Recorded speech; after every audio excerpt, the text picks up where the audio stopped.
Exactly. Hey, it's great to see you for lunch. This has been an evening affair as long as I can remember, but hey, I'm all in support of moving to the noon hour. For those of us that have a harder time driving in the late evening and all of those challenges, this looks like to me to be a great alternative. And so wonderful to see such a tremendous turnout for Founders Day. And what a great crowd. Every year we say the same thing, but it's always true more each year than the year before. You are the financial underpinning of Lindsey Wilson College, and we just thank you so much for all that you do and the opportunity that we have to recognize you in this Founders Day celebration. So I'm Jim Fugit, as you know, chairman of the Development Committee, and I'd like to recognize our head table and then some other special guests. Starting on my left, your right, is one of our student speakers, Samuel Karger. Yes, sir. From Elizabethtown. And next to him is my wife, Helen Fugit. To my right is Bill Lucky, and I'm not going to make any comments about age. I always get it wrong, whether he's the longest serving university president, the oldest university president. Yes. That all gets confused. So I'm not mentioning anything this year. Good. About Bill's tenure here. And next to him is the forever young Elise Lucky, our First Lady, who I think creates some of the age challenges for Bill. And to Elise's right is our speaker today, Dr. Leon Ellison, who is the first recipient of a PhD from Lindsey Wilson College.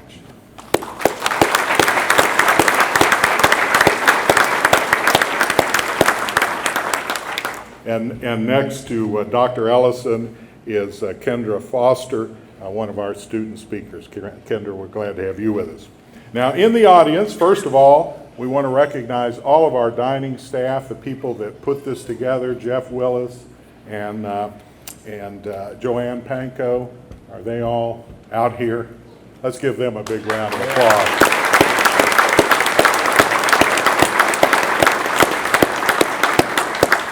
You know, food service at Lindsey Wilson is a major contributor to the college's financial underwriting. It's really amazing. Most colleges and universities struggle to break even in food service, and I think here at Lindsey they contribute well in excess of $2 million a year to our budget. Just a phenomenal commitment to the mission of Lindsey. I'd like our trustees to stand, please. Trustees, Lindsey Wilson College, let's stand up. Give them a round of applause.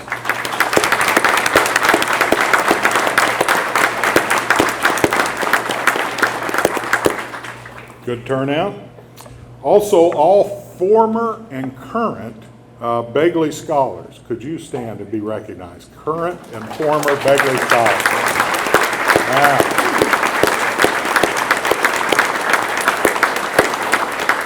What a group. Fantastic. Allison Ball is here with us today. Allison is Kentucky State Treasurer. Say, in the corner. With Terry's grandchild, who's got a bow tie on. It's absolutely phenomenal. And Asa, it's good to see you back. Asa is Allison's husband. He's the Chief Leadership Officer for the state of Kentucky. Now this is encouraging. This is a new position in state government to try to develop leadership, try to help its leaders be more efficacious in what they do. And I think there's plenty of room for improvement in that area. So I think we're great to do that. And Sandy Simpson, I think, is here, who's the district director for Congressman Coomer's office. Good. Thank you. And Hilda Legg. Is Hilda here? Right there. Oh, terrific. You checked in after I was looking for you earlier. It says here you're the state director of the USADA for Rural Development, which is a rural development center in Somerset. No. State Department of USDA Oh, it's the State Department. Okay, so it's over Kentucky. Hilda's been such a tremendous impact on Kentucky rural development over her career. You know, she started here as on the faculty and was our director of admissions, I believe, for a number of years. Oh, had to follow Bill. Okay, well, we won't go there. And then I think you were very involved with the Appalachian Regional Commission, weren't you? Yeah, so that's great. Hilda, we're glad to have you with us. Well, that's all that's on the list, although I have to tell you that I'm from Lindsey, Wilson North. I'm a member of Memorial United Methodist Church, and our minister, Neil James, used to be the minister down here. And then our director for the Hilltop campus, Taylor Evans, was a student here. I don't know, he still comes down here every once in a while. And then we have Landon, that's our youth minister. And then Abby Calhoun's our director of music. So it's just Lindsey Wilson College North there in Elizabethtown. Well, we do appreciate all the wonderful contributions that they're making to our church. All right. Well, hopefully I didn't leave anyone out. All of you are special in your support of the college and that all you do to help us, particularly in the development area. All right. We're going to have an invocation from Jamie Bratcher. So if you could make your way forward, and then after that, you'll be directed to the buffet lines. Please give the head table a minute to get started. Jamie. Hello, everyone. Please bow with me.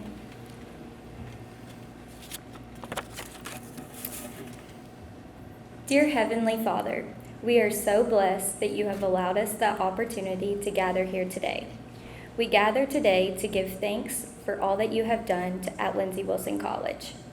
Thank you for empowering those here with us today who continually invest in the mission of Lindsey Wilson College. We pray the food we are about to share will nourish our bodies, and we pray blessings upon the hands that prepared it. May all we do honor you, for it is in your holy name we pray. Amen.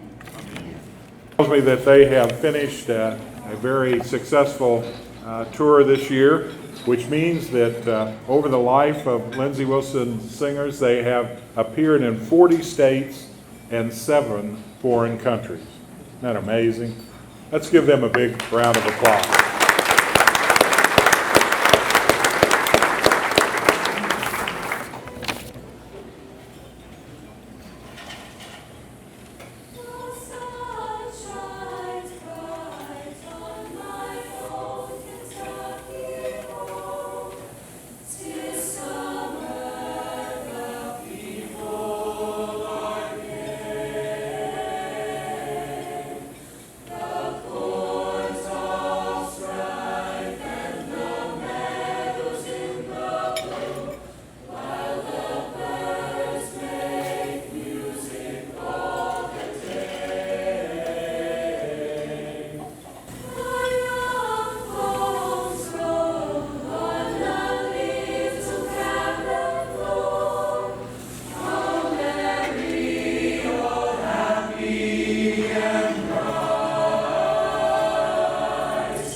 We want to thank the folks at the Stephen Foster story in Bardstown for allowing us to use their edition of My Old Kentucky Home on paper.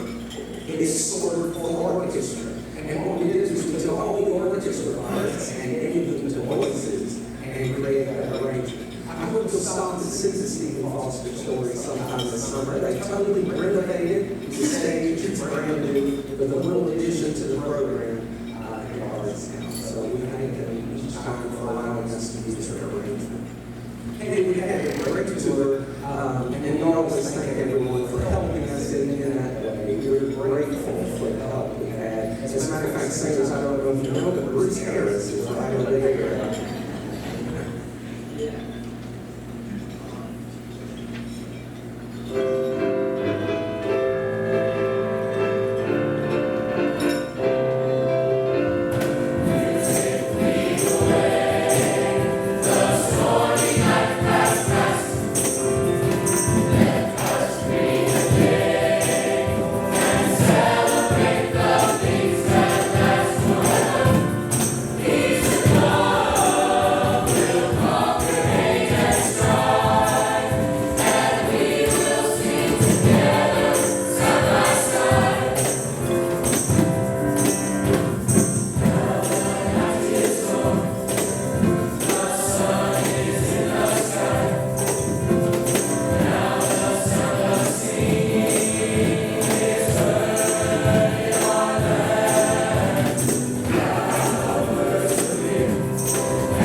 Thank you so much. What an outstanding performance. Well, we always look forward to our student speakers give us some perspective on what it's like to be a student here at Lindsey Wilson College, how they got here, and the influence that Lindsey has had on their lives. And we begin with a communications senior from Russell Springs, Kentucky, Kendra Foster.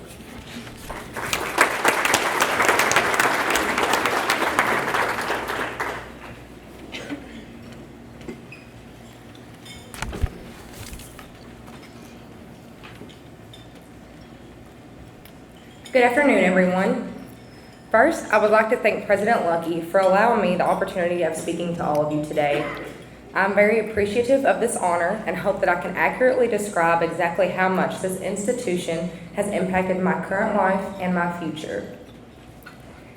My name is Kendra Foster, and I'm a senior here at Lindsey Wilson College, set to graduate this upcoming May. I am a communication major and criminal justice minor. I originally chose to major in communication because the options post-graduation are limitless. I stuck with the major though because I found that I truly loved the discipline. This is exactly why I stuck with my decision to come to Lindsey Wilson College, because I realized that I truly love this institution. I was first approached by Emily Carnell in my AP Literature class my senior year at Russell County High School. She came and gave a presentation over the college to a class of seniors for recruiting purposes. I immediately was intrigued and honestly surprised that I was so interested in Lindsey Wilson College after her presentation. I remember turning around to some of my classmates and saying something along the lines of, "I think this woman has actually talked me into going to Lindsey Wilson College, and I've never even stepped foot on the campus."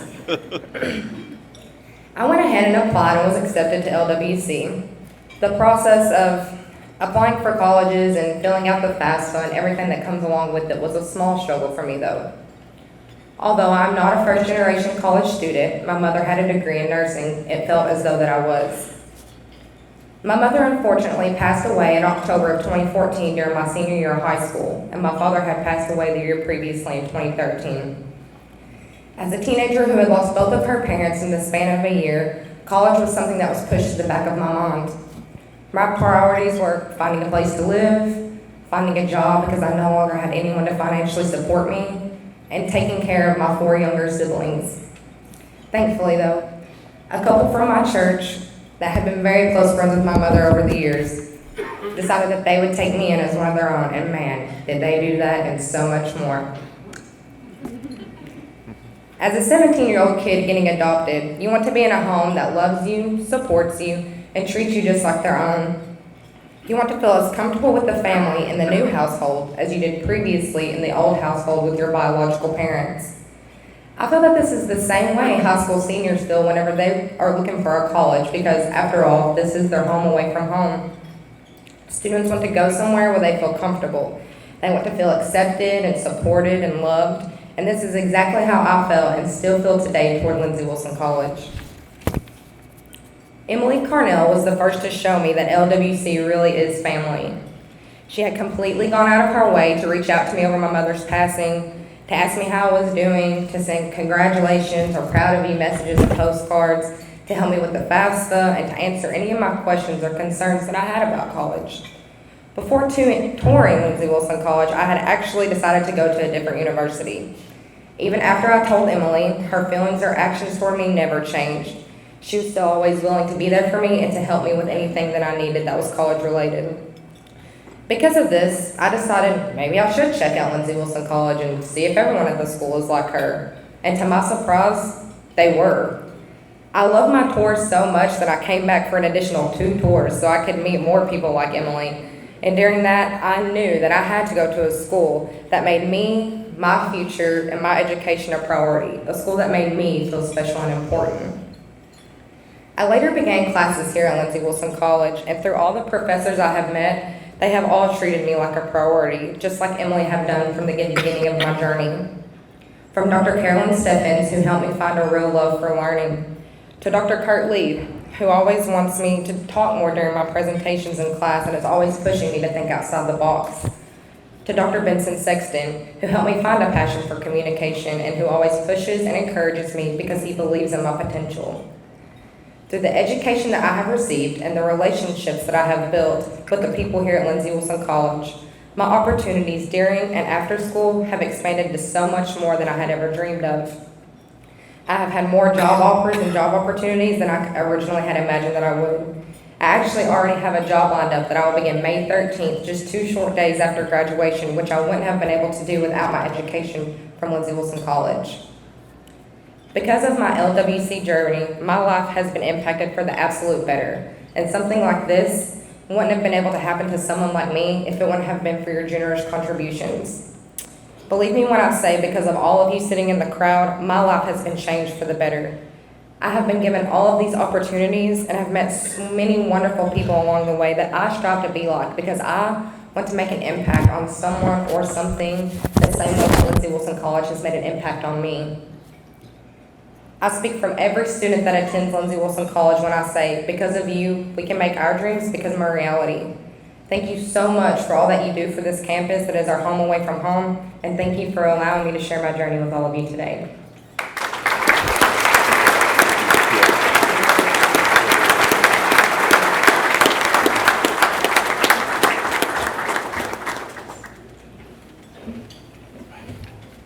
Terrific, Kendra. Thank you so much for sharing that with us.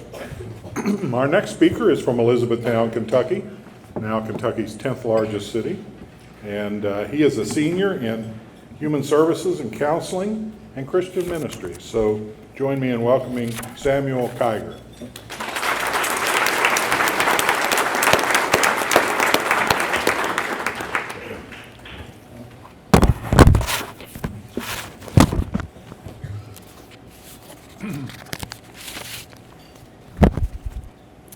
Hello, my name is Sam Karger. I'm a Lindsey Wilson College senior, and I am double majoring in Human Services and Counseling and Christian Ministries. The past 4 years at Lindsey have served as some of the most challenging yet rewarding years of my life. To begin with, my journey to Lindsey started in the fall of 2014 when Hannah Peck, the admissions counselor at the time, visited my high school. As Hannah spoke about what the college had to offer, I was very curious. Specifically, the small class size and student-focused mission of Lindsey was what attracted me the most. As I expressed to Hannah that I would be interested in possibly attending the college, she immediately set up a date that I would be able to visit and go on a tour. When I arrived for the tour a few weeks later, my first impression of the college was already extremely positive. This was because before my tour even began, I was greeted enthusiastically by Tracy Fuller in the admissions building. It encouraged me greatly that although I barely knew Tracy, she made me feel comfortable and welcome on campus. Not only did she cause me to feel this way, the entire atmosphere at Lindsey Wilson seemed to welcome me with open arms. Because of the family-oriented environment that I noticed and experienced during my tour, I knew without a doubt that this college is where I would be attending after I graduated high school. When I arrived at Lindsey in the fall of 2015, I lacked confidence and ambition and was very fearful and uncertain. Overall, I doubted myself and my capabilities. Specifically, I doubted my ability to speak publicly. In high school, I was absolutely terrified of public speaking. Ultimately, I took every measure to avoid it and had no intention of doing otherwise at the college level. However, this all changed when I was required to give a persuasive speech in my public speaking class that was instructed by Laura Burwash. Specifically, Mrs. Burwash gave me the choice of picking my own topic to speak on and deeply encouraged me that I was more than competent to address an audience.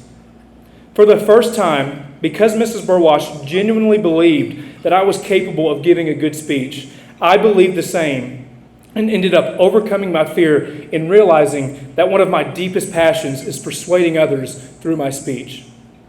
Other than doubting my own abilities, I also lacked confidence and was fearful of getting out of my comfort zone when I arrived at Lindsey. In high school especially, I was afraid of the unknown and the possible failure that may come with it. However, this all changed when I got an email from Dr. Gerald Chafin at the end of my sophomore year. Specifically, his email was a request for me to meet with him to discuss potentially joining the singers ensemble here. Although I agreed to the meeting, I had no intention of taking the offer seriously. So, when I walked into Dr. Chafin's office for the meeting and noticed that he was sitting at the piano and wanted me to sing for him, I knew I was in some trouble. After the tryout, before I could even voice my own opinion, Dr. Chafin shook my hand and said to me, "Welcome aboard." Since that day, and through my experience in singers, I have learned that comfortability is just another word for regret. Also, I've learned that when Dr. Chafin tells a joke, it's important to laugh at it as soon as possible so that the initial awkwardness of the joke will quickly disappear.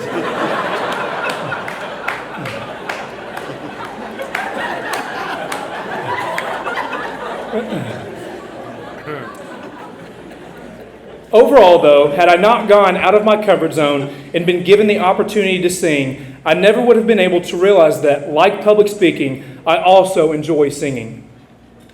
Not only did these two initially unpleasant situations aid me in overcoming my fear, they also improved my ability and capacity to lead.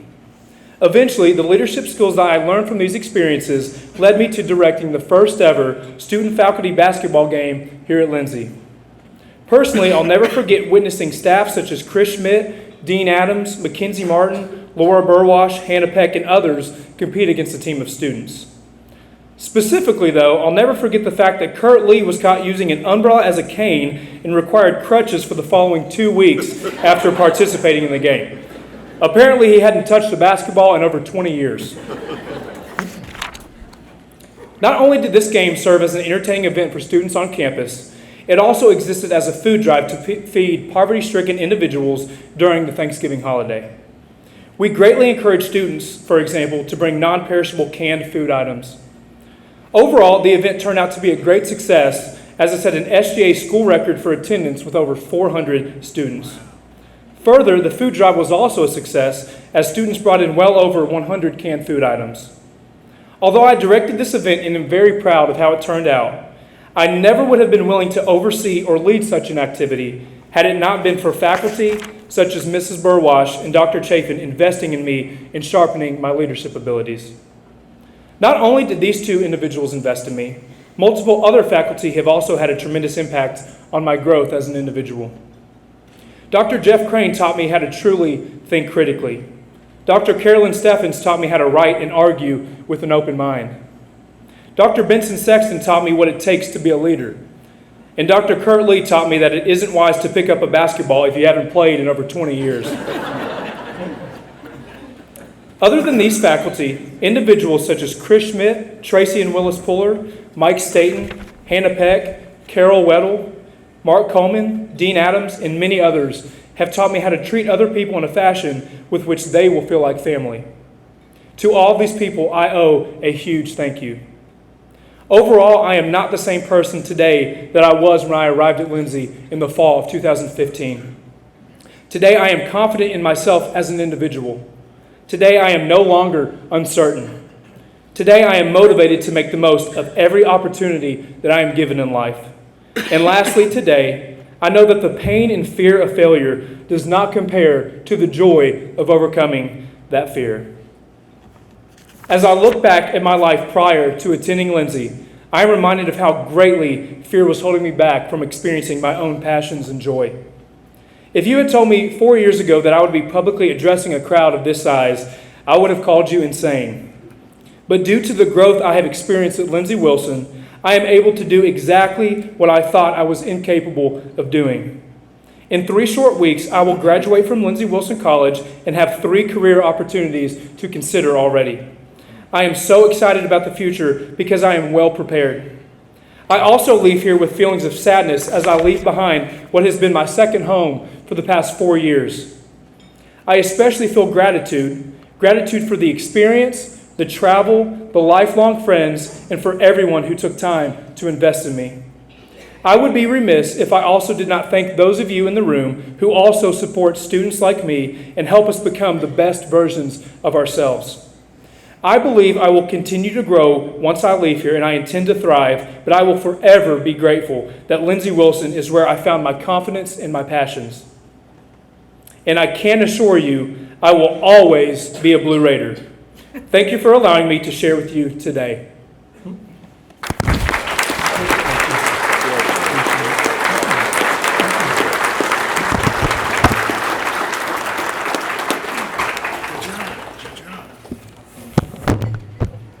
Thank you, Kendra and Sam, for sharing so beautifully. Didn't they do an incredible job once again?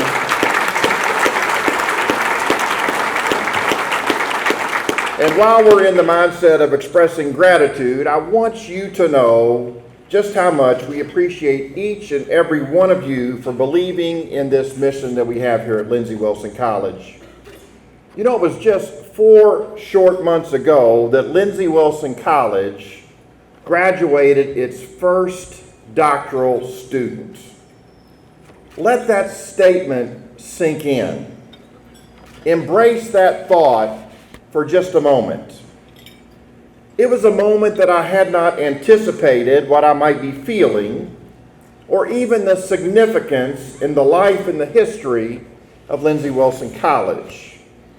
In fact, I was completely blindsided at that moment, and yet the crowd, the audience, completely understood and erupted into spontaneous, enthusiastic applause and a standing ovation as Dr. Leon Ellison walked across the commencement stage and had his name forever etched into the history of Lindsey Wilson College. It is easily one of my top 3 favorite moments in my 36 years at this college and in my 21st year as president of Lindsey Wilson. Elise and I had the privilege of driving to Hamilton, Ohio last week to have lunch with Dr. Ellison and to learn about his incredible story, his tenacity, his perseverance, his will and desire to succeed when so many others would have just quit or given up and accepted their fate. There were multiple occasions throughout our time together that we fought back tears and had goosebumps as he shared his story and the role that Lindsey Wilson College, its faculty, staff, and fellow students had played in his personal triumph. If there's a movie producer anywhere in our audience tonight, there's an Academy Award-winning performance just waiting to be revealed. Please join me in giving a warm Lindsey Wilson College welcome to our keynote speaker, a Blue Raider for life, Dr. Leon Ellison.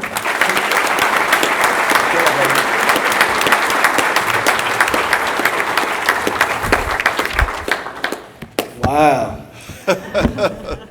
You know, it was a different ride down for me yesterday.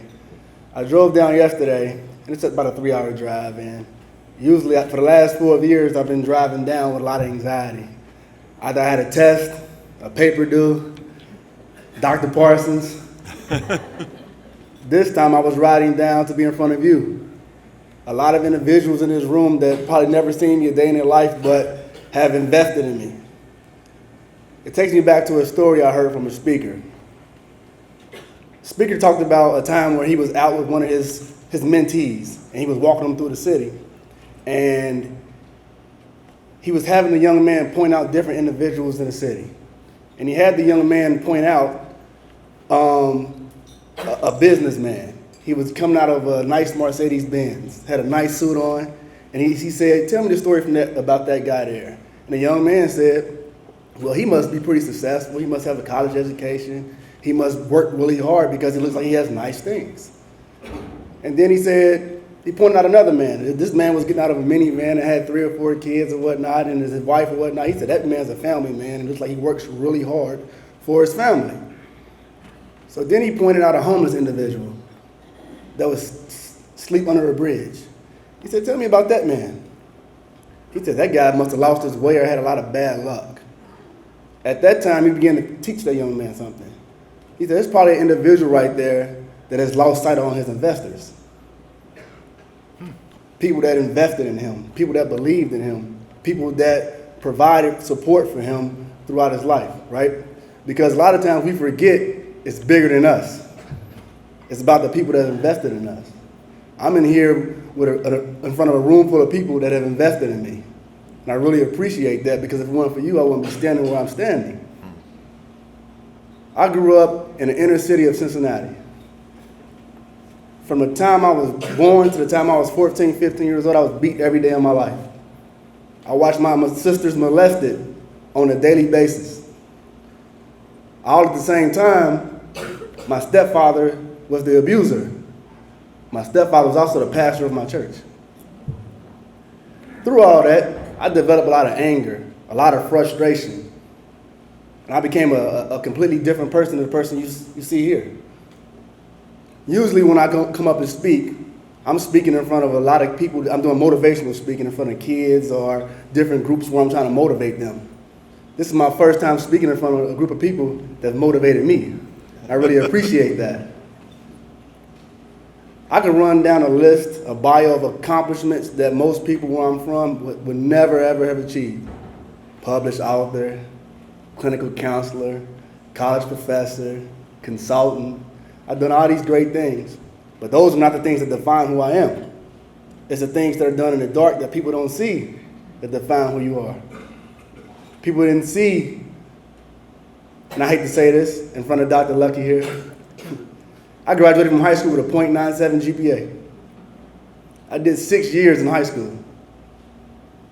If you name a crime, I did it. You name a fight, I had it. I probably was the one who started it.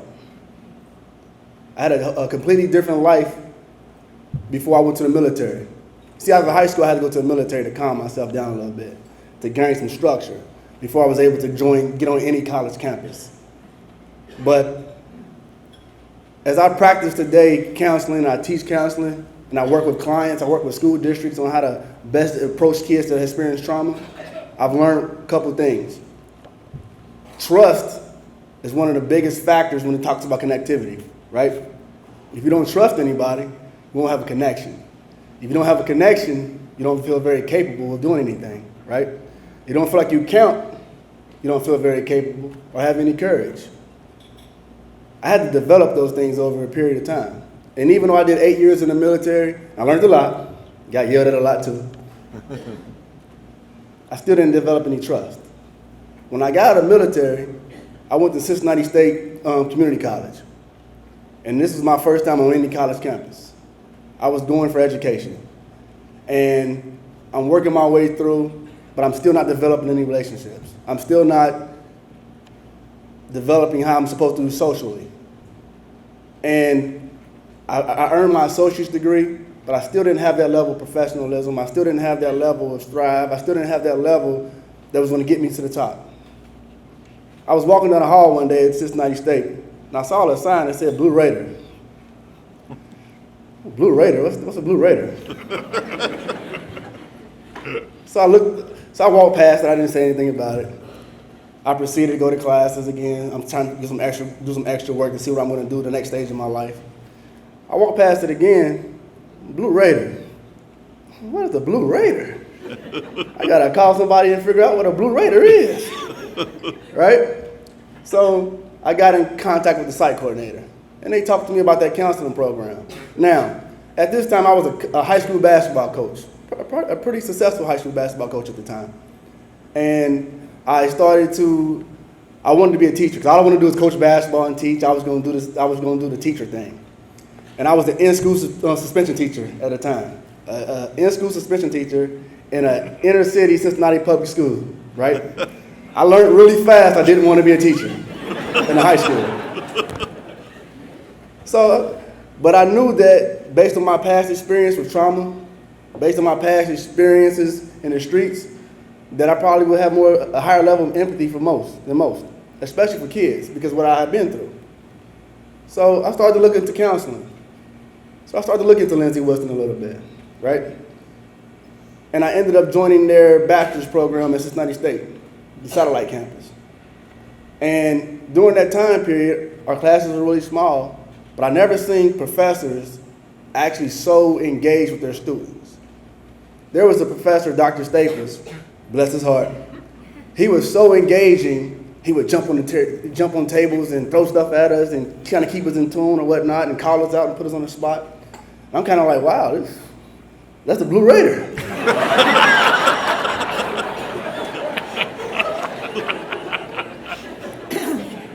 So I'm starting to learn, I'm starting to feel valued, I'm starting to feel a connection with someone that I've never felt before, right? That was huge for me because I didn't know how to trust anybody at that point in time.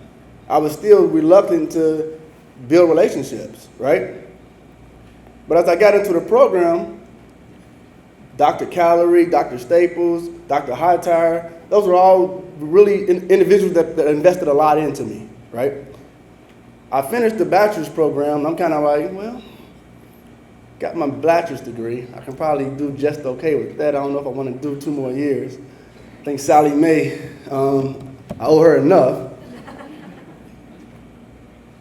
But someone And I forget if it was Dr. Calloway or Dr. Staples that had a conversation with me. Why stop now? Right? At that point in time, most schools are kind of like, okay, we're finished, we're on to the next students and whatnot. They made a point to reach out to me and say, why stop now? So I got into the master's program. By this time, I know what a Blue Raider is, okay? So I'm in the master's program, I'm doing well.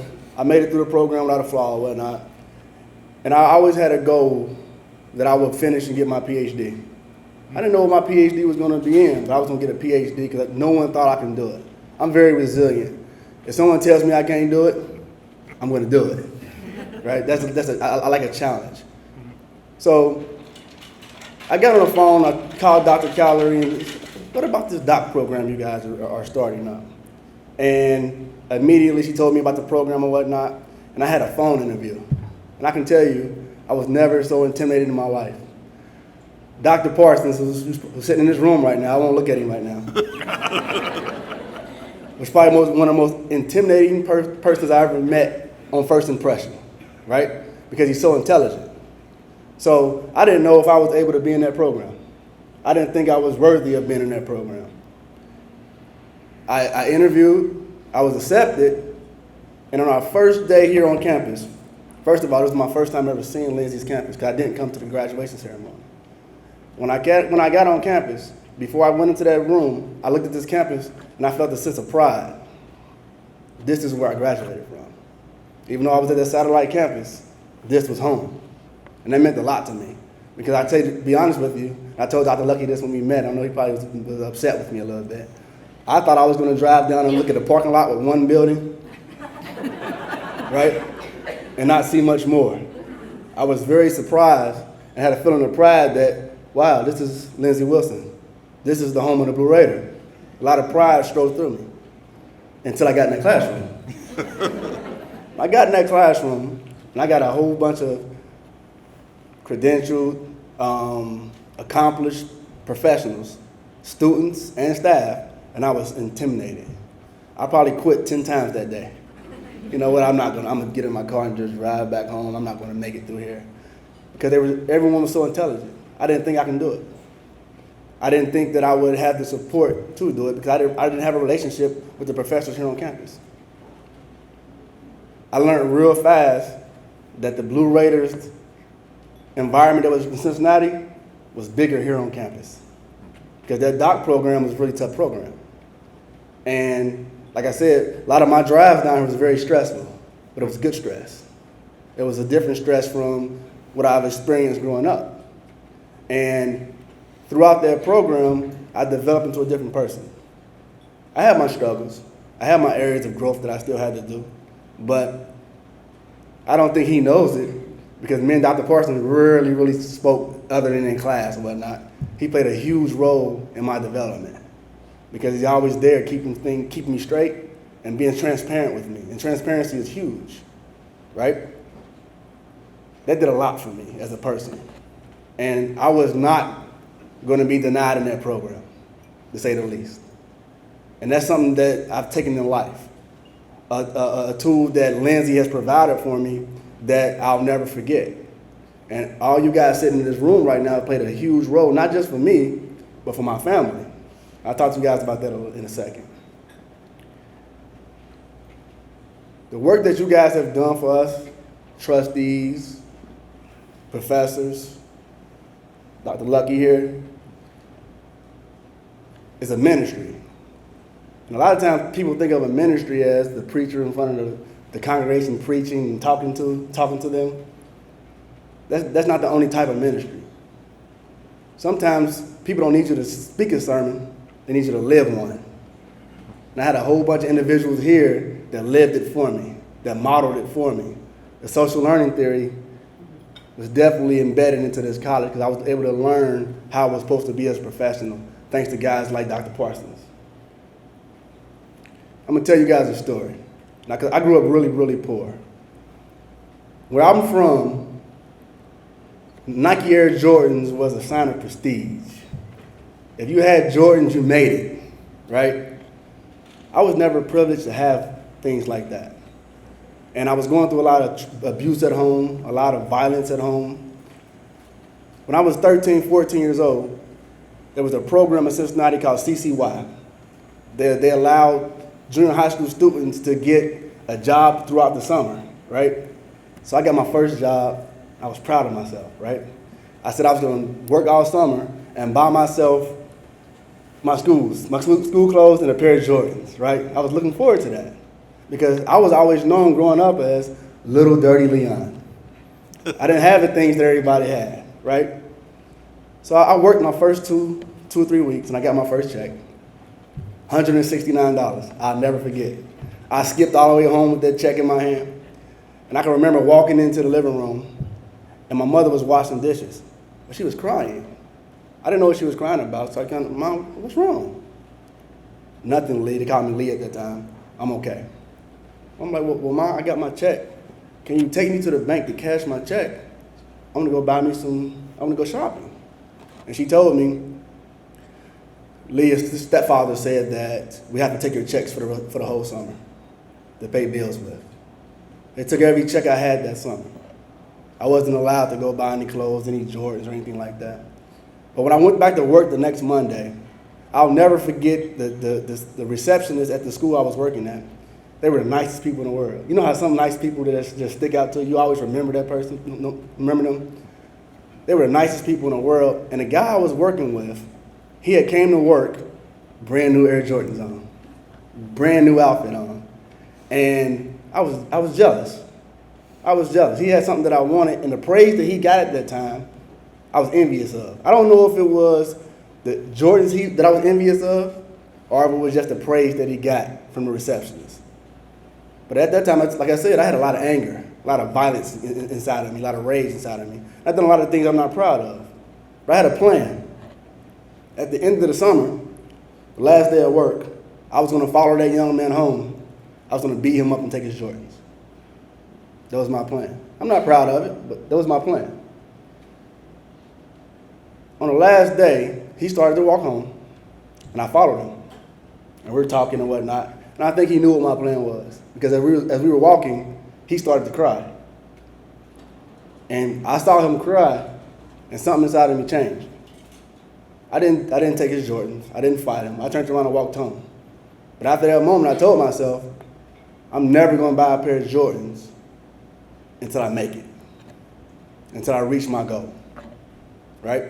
Now, after receiving a bachelor's, associate degree, a bachelor's degree, a master's degree, I could definitely afford a pair of Jordans. But I never bought me a pair of Jordans. Actually, the first time I bought a pair of Jordans and wore a pair of Jordans was at my graduation here for my PhD.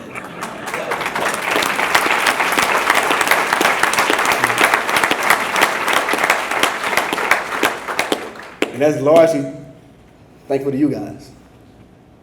What you've put into this college, I'm just an example of a return on investment. There's many examples of it. I'm one example of return on your investment. And I really appreciate everything you guys have done. But like I said, not just for me. I'm the first person in my family to ever graduate from college. I broke that chain of failure, right? Got a lot of drug dealers, convicts, alcoholics throughout my family still to this day. But thanks to you, not only me, I'll be attending both my son's college graduations next year. So thanks to you, we broke the chain.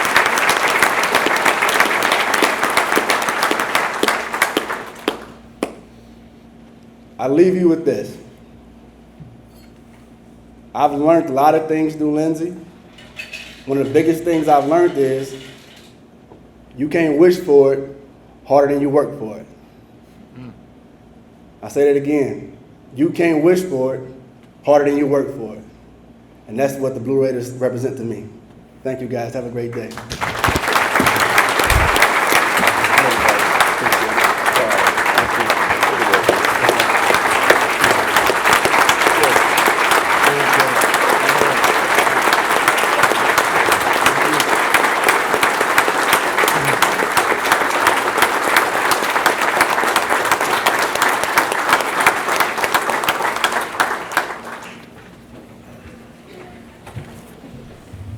What an inspiration. Don't you love that concept when he talked about the homeless man under the bridge? And so what happened to him? Well, he got some bad luck. Things didn't work out for him. No, I don't think so. I think his investment got lost along the way. That's a powerful way of recognizing the impact that we all have through our community. So thank you for reminding us of that. Well, we're going to end with our benediction from Landon Markham, who is a senior in business administration from Owensboro, Kentucky. Landon?